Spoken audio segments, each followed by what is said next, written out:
Hello student, आज हम बात करेंगे अपनी क्लास में फ्यूचर इंडेफिनिट टेंस क्या होता है। बात करें, फ्यूचर होता है भविष्य और इंडेफिनिट का मतलब अनिश्चित होता है और टेंस का मतलब समय होता है। मतलब भविष्य काल में या भविष्य समय में अनिश्चय कार्य का मतलब अनिश्चित कार्य का बोध होना फ्यूचर इंडेफिनिट टेंस कहलाता है। क्योंकि फ्यूचर का मतलब होता है भविष्य, क्या होता है भविष्य होता है, और इंडेफिनिट का मतलब होता है अनिश्चित, क्या होता है अनिश्चित होता है। और टेंस का मतलब होता है समय। टेंस का मतलब क्या होता है समय। मतलब सीधी सीधी बात करें तो भविष्य में अनिश्चित समय या अनिश्चित कार्य का बोध हो उसे फ्यूचर इंडेफिनिट टेंस कहेंगे। अब जान लेते हैं कि इसकी जो पहचान होती है वो क्या होती है। इन वाक्यों में आने वाले समय में कार्य के होने की कल्पना की जाती है। सिंपल सी बात है कि क्या होता है कि फ्यूचर इंडेफिनिट टेंस में, इन वाक्यों में जैसे है फ्यूचर इंडेफिनिट टेंस में आने वाले समय में कार्य के होने की कल्पना की जाती है। क्या की जाती है? कार्य के होने की कल्पना की जाती है। तथा इन वाक्यों के क्रिया के अंत में, किसके अंत में? क्रिया के अंत में गा गी गे लगा होता है। क्या लगा होता है? गा गी गे लगा होता किसके अंत में? क्रिया के अंत में। बात क्या कर रहे हैं कि जो फ्यूचर इंडेफिनिट टेंस होता है वह क्या होता है। पहले हम जानेंगे फ्यूचर इंडेफिनिट टेंस होता क्या है। जान लेते हैं कि इन वाक्यों में जैसे जो फ्यूचर इंडेफिनिट टेंस है, आने वाले समय में कार्य के होने की कल्पना की जाती है। इन वाक्यों में आने वाले समय में, किसमें? आने वाले समय में कार्य के होने की कल्पना की जाती है और इन वाक्यों के क्रिया के अंत में गा गी गे लगा होता है। ये तो हो गई इस टेंस की पहचान क्या होती है। अब बात करेंगे इन वाक्यों में जो आई और वी होता है, मतलब आई और वी मतलब फर्स्ट पर्सन के जो प्रोनाउन होते हैं, फर्स्ट पर्सन के प्रोनाउन आई और वी के साथ शैल का प्रयोग करते हैं। किसका प्रयोग करते हैं? शैल का प्रयोग करते हैं। लेकिन अगर वाक्य में हमारे, किसमें? अगर हमारे वाक्य में प्रतिज्ञा, इरादा, वायदा, धमकी जैसे भाव हों, क्या हो? प्रतिज्ञा, इरादा, वायदा, धमकी जैसे भाव हों तो फर्स्ट पर्सन आई और वी के साथ विल का प्रयोग करेंगे। पहले हमने बताया तो आई और वी के साथ हम शैल का प्रयोग करेंगे। लेकिन अगर हमारे वाक्य में प्रतिज्ञा, इरादा, वायदा, धमकी जैसे भाव हों तो हम फर्स्ट पर्सन के साथ विल का प्रयोग करेंगे। किसका प्रयोग करेंगे? विल का प्रयोग करेंगे। और सेकेंड पर्सन, थर्ड पर्सन, किसके? सेकेंड पर्सन और थर्ड पर्सन। सेकेंड पर्सन मतलब यू और थर्ड पर्सन मतलब ही सी इट दे, या किसी का नाम हो तो उनके साथ शैल का प्रयोग करेंगे। किसका प्रयोग करेंगे? शैल का प्रयोग करेंगे। अब दूसरा पॉइंट देख लेते हैं। इन वाक्यों में मेन वर्ब की फर्स्ट फॉर्म का प्रयोग होता है। क्या होता है? इन वाक्यों में हम मेन वर्ब की फर्स्ट फॉर्म का प्रयोग करते हैं। अब जैसे मैं ये बात कर रहा था कि अगर मतलब आई और वी के साथ सेल हेल्पिंग वर्ब का प्रयोग होता है, लेकिन अगर हमारे वाक्य में प्रतिज्ञा, इरादा, वायदा, धमकी जैसे भाव हों तो फर्स्ट पर्सन आई वी के साथ विल का प्रयोग होगा। देख लेते हैं, जैसे ये वाक्य लिखा है, मैं आपकी हत्या कर दूंगा। मैं आपकी हत्या कर दूंगा मतलब मैं धमकी दे रहा हूं। क्या दे रहा हूं? एक धमकी दे रहा हूं। धमकी दे रहा हूं तो आई के साथ, आई हो गया हमारा सब्जेक्ट, और आई के साथ अब हम शैल का प्रयोग नहीं करेंगे। किसका प्रयोग करेंगे? विल का। I will kill you, I will kill you, ऐसा करेंगे। जब वाक्य में हमारे धमकी हो तो हम फर्स्ट पर्सन के साथ विल का प्रयोग करेंगे। जैसे नीचे है, मैं आपको धोखा नहीं दूंगा। मैं क्या खा रहा हूं? प्रतिज्ञा खा रहा हूं, वादा कर रहा हूं कि मैं प्रॉमिस कर रहा हूं कि मैं आपको धोखा नहीं दूंगा, मतलब मैं प्रतिज्ञा कर रहा हूं। आई will not cheat you, I will not cheat you. क्या नहीं करेंगे? हम तुम्हें धमकी नहीं देंगे। चीट यू या डिसीव भी लिख सकते हैं, डिसीव यू, डिसीव ही लिख देते हैं, क्या कर सकते हैं, या चीट यू या deceive you. I will not cheat you या I will not deceive you, मैं आपको क्या धमकी नहीं दूंगा, मैं आपको धोखा नहीं दूंगा, मैं आपको धोखा नहीं दूंगा, ऐसे कर सकते हैं। फिर से लिख देते हैं, क्या कहेंगे, आई विल नॉट डिसीव यू, ऐसे कहेंगे जब मतलब आई के साथ विल और आई के साथ विल का प्रयोग कब करेंगे, जब हमारे वाक्य में धमकी और प्रतिज्ञा हो। अब बात करेंगे ये जो फ्यूचर इंडेफिनिट टेंस है, इसके स्ट्रक्चर की बात करेंगे, इनको करा कैसे जाएगा, और अफर्मेटिव भी देखेंगे, इनके निगेटिव इंट्रोगेटिव सारा देखेंगे। देख लेते हैं।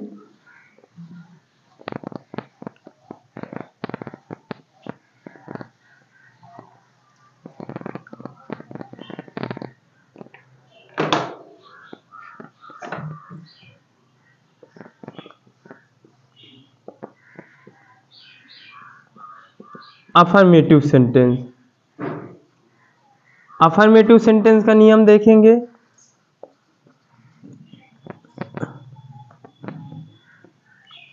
पहले इसका स्ट्रक्चर सामने लिखेंगे, फिर निगेटिव सेंटेंस, निगेटिव के बाद हम इंट्रोगेटिव फर्स्ट देखेंगे, interrogative sentence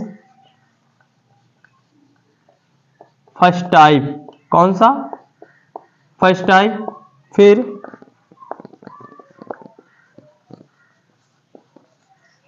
interrogative sentence second type, कौन सा देखेंगे, सेकेंड टाइप, फिर आखिरी में देखेंगे यूज ऑफ हु, क्या देखेंगे, यूज ऑफ हु।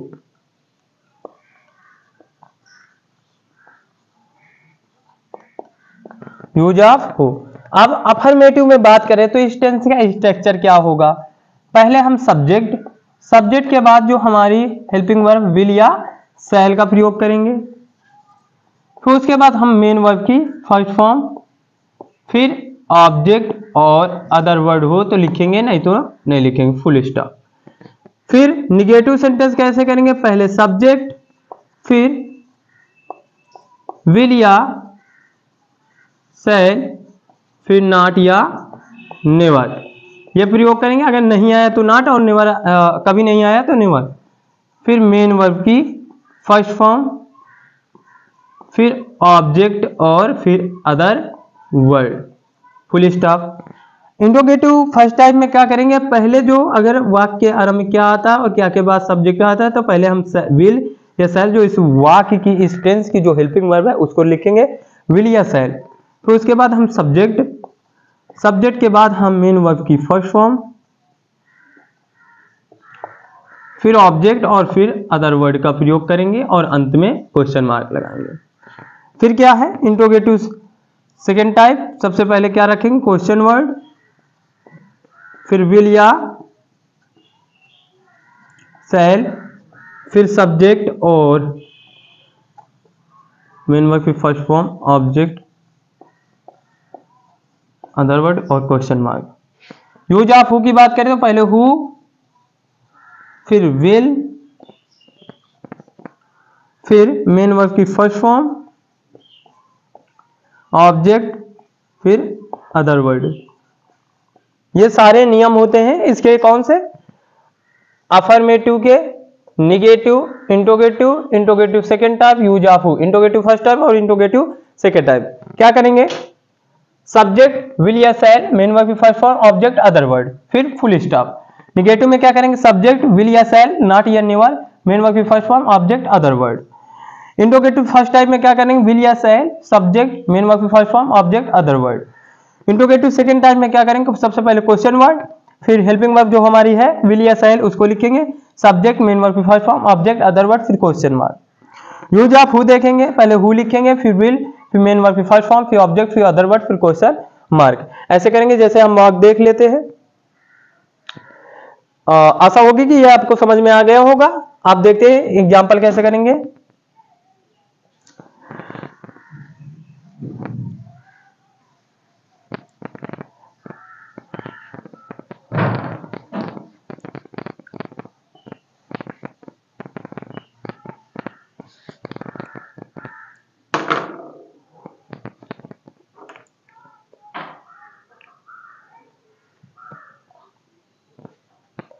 जैसे मैं आपको एक कहानी सुनाऊंगा। मैं आपको एक कहानी सुनाऊंगा। ठीक है। तो सबसे पहले क्या आया है? सब्जेक्ट। तो पहले सब्जेक्ट ही लिखेंगे। सब्जेक्ट हमारा क्या है? आई। ठीक। फिर सेल। सुनाने की मीनिंग होता है टेल। ठीक। आई शैल टेल। क्या करेंगे? आई शैल टेल। किसे? आपको। यू। क्या सुनाएंगे? एक कहानी, आ स्टोरी। पहले सबसे पहले क्या लिखेंगे? सब्जेक्ट, फिर हेल्पिंग वर्ब, फिर ऑब्जेक्ट। सुनाने की मीनिंग क्या होती है? टेल। फिर ऑब्जेक्ट। ऑब्जेक्ट ही जो पहला है वो इनडायरेक्ट ऑब्जेक्ट है, जो बात क्या है वो डायरेक्ट ऑब्जेक्ट है। ठीक है। फिर जैसे मैं बात करूं, हम वहां नहीं जाएंगे। हम वहां नहीं जाएंगे। तो वी शैल। ठीक। We shall not go there. We shall not go there मतलब पहले सब्जेक्ट, फिर हेल्पिंग वर्ब, फिर नॉट, फिर मेन वर्ब, फिर फर्स्ट फॉर्म, फिर अदर वर्ड, मतलब जो अन्य शब्द हो। We shall not go there, हम वहां नहीं जाएंगे। मैं आपको नहीं पढ़ाऊंगा। जैसे मैं बात करूं, मैं आपको नहीं पढ़ाऊंगा। मैं आपको नहीं पढ़ाऊंगा। I shall not teach you. मैं आपको नहीं पढ़ाऊंगा। I shall not teach you. I shall not teach you मतलब सब्जेक्ट, हेल्पिंग वर्ब, फिर नॉट, फिर मेन वर्ब की फर्स्ट फॉर्म, फिर ऑब्जेक्ट। मैं आपको नहीं पढ़ाऊंगा। और देखते हैं और एग्जांपल देखते हैं। जैसे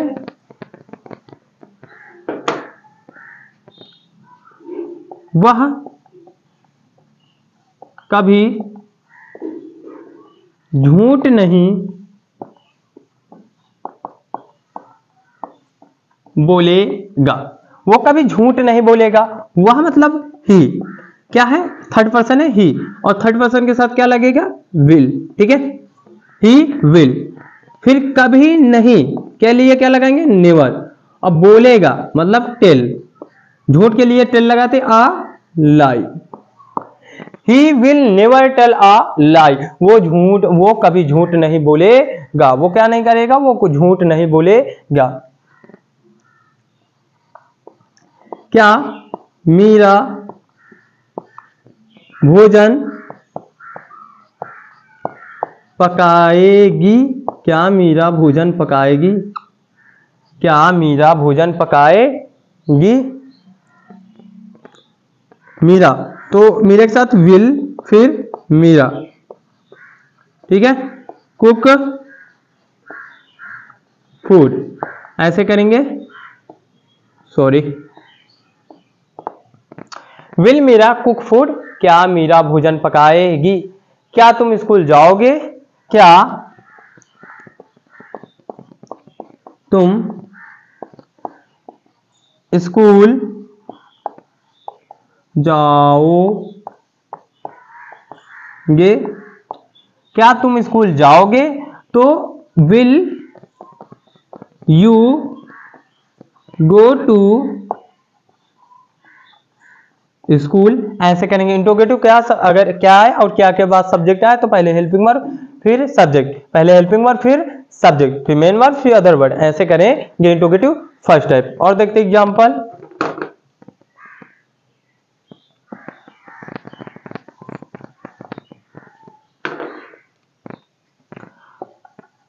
आप आगरा कब जाओगे?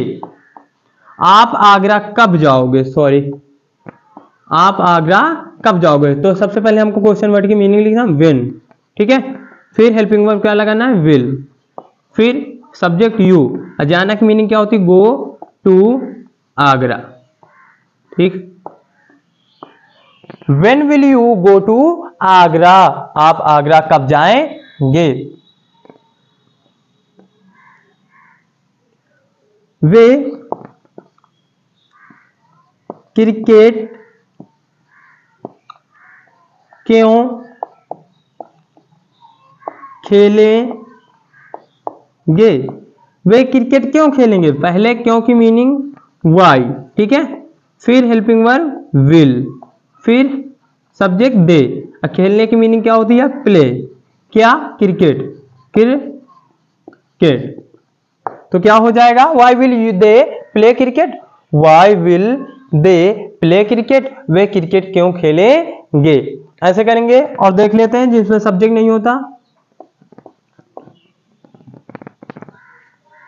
क्या करेंगे। जैसे भोजन कौन पकाएगा, भोजन कौन पकाएगा, भोजन कौन पकाएगा। तो सबसे पहले हु, ठीक है। फिर विल, पकाने की मीनिंग कुक। फिर food, who will you cook food, who will cook food, who will cook food, भोजन कौन पकाएगा। ऐसे वाक्य करेंगे किसके, अगर हमारा वाक्य फ्यूचर इंडेफिनिट टेंस का हो तब। अगर आपको कोई डाउट हो तो आप पूछ सकते हैं हमारे कमेंट लिस्ट में जाकर।